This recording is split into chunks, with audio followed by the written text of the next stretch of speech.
কণ্ঠ অ্যানিমেশনে আপনাদের সকলকে জানাই সুস্বাগতম।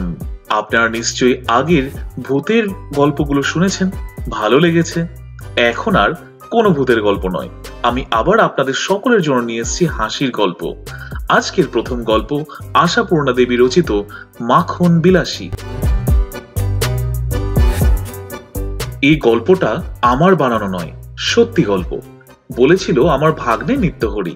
বলেছিল ভোজন বিলাসী অনেকেই থাকে, ভোজনের ব্যাপারে খুঁত ঘটলে খুঁতখুঁতুনির আর অন্ত থাকে না তাদের।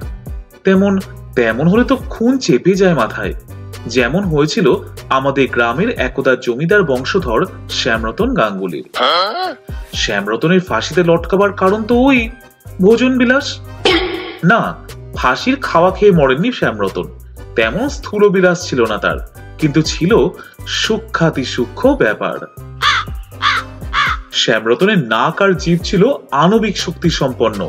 শ্যামরতন ভাত খেয়ে ধরে ফেলতে পারতেন ওই ভাতের চালের জন্মস্থান কোনো শ্মশানের ধারে কাছে ধান ক্ষেত কিনা, কারণ তেমন হলে তিনি নাকি ভাতে মরা পোড়া গন্ধ পেতেন। পায়েস খেয়ে ধরে ফেলতে পারতেন শ্যামরতন সেই পায়েসের দুধের উৎসস্থল গোমাতাটি ঘাস খেয়েছিল না বেলপাতা খেয়েছিল। বেলপাতা খেলে আবার শ্যামরতন পায়েসের তিক্ত স্বাদ পান। সেই আণবিক অনুভূতি কাল হয়েছিল তার। একদিন খেতে বসে মাছের কালিয়ার মাছে পেকো পুকুরের গন্ধ পেলেন শ্যামরতন। ব্যাস, হাত গুটিয়ে ডাক পাঠালেন মাছওয়ালা জেলেকে। তারপর জেরার ওপর জেরা, কোন পুকুরের মাছ ইত্যাদি। জেলে ছোকরাও একদার প্রজার বংশধর, কিন্তু এখন তাদের ইউনিয়ন হয়েছে, তাই জেরার মুখে চোটপাট জবাব দিয়ে বসলো, পাকের পুকুরে মাছে বটে, তা করবে কি? পুকুরের পাকের জন্য তো আর সে দায়ী নয়।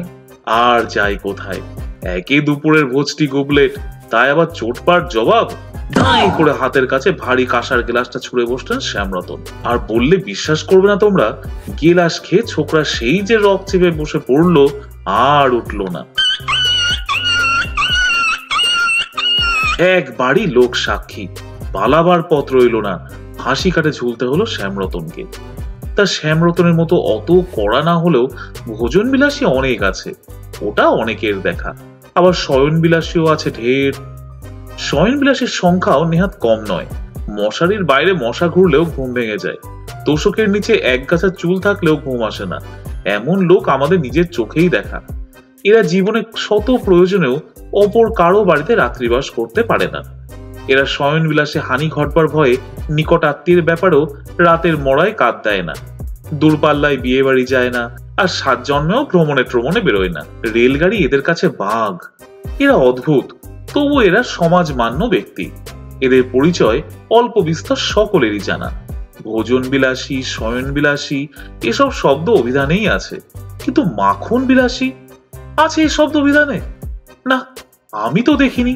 চলন্তিকা থেকে শুরু করে ঠাকুরদার আমলের সেই 1250 ওজনের বৃহৎ সঠিক বঙ্গাভিধান পর্যন্ত সব হাতড়ে দেখেছি, কিন্তু কোথাও পাইনি এ শব্দ।